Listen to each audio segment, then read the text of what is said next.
যুৱ সাংবাদিকৰ ৰবৰ খেতিৰে স্বাৱলম্বিতাৰ প্ৰয়াস জামুগুৰিহাটৰ যুৱ সাংবাদিক তথা প্ৰকৃতিপ্ৰেমী চন্দন শৰ্মাই ৰবৰ খেতিৰে দেখুৱাইছে স্বাৱলম্বিতাৰ পথ পথাৰ আমাৰ বজাৰ আমাৰ শ্লোগানক বাস্তৱ ৰূপ দিয়াৰ লক্ষ্যৰে কৃষি কৰ্মত মনোনিৱেশ কৰিছে যুৱকজনে শোণিতপুৰ জিলাৰ জামুগুৰিহাটৰ ৰঙা চকুৱাৰ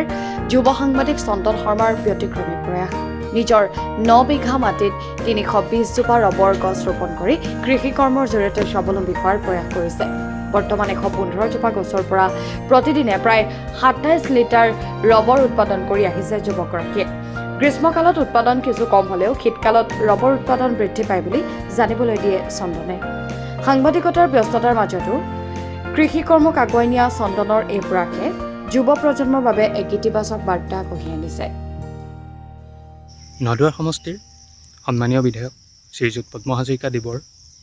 যি সপোন তেখেতৰ যি শ্লোগান পথাৰো আমাৰ বজাৰো আমাৰ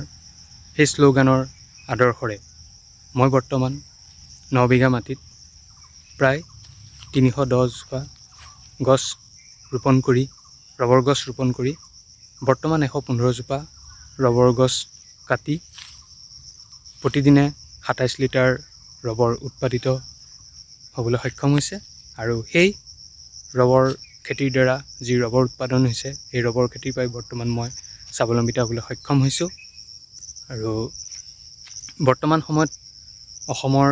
গৌৰৱ যি চাহপাত খেতিৰ লগতে চাহপাত খেতিৰ সমান্তৰালকৈ ৰবৰ খেতিৰ জৰিয়তেও এক বজাৰ দখল হ'বলৈ সক্ষম হৈছে আৰু ৰবৰ খেতি পুলিটো লগোৱাৰ লগে লগে আপুনি 6-7 বছৰমান ৰখিব লাগিব কাৰণ গছজোপা ডাঙৰ হ'ব লাগিব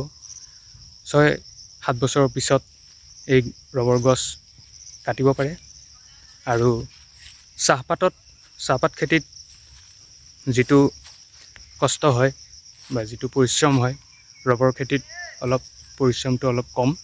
গতিকে আপোনালোকে এই খেতি আপোনালোকে কৰি পেলাই নিজেও চাব পাৰে এই উৎপাদন গ্ৰীষ্মকালত যদিও কম হয় শীতকালত ইয়াৰ উৎপাদন অধিক বৃদ্ধি হয় নিউজ ডেস্ক ৰিপাব্লিক অসম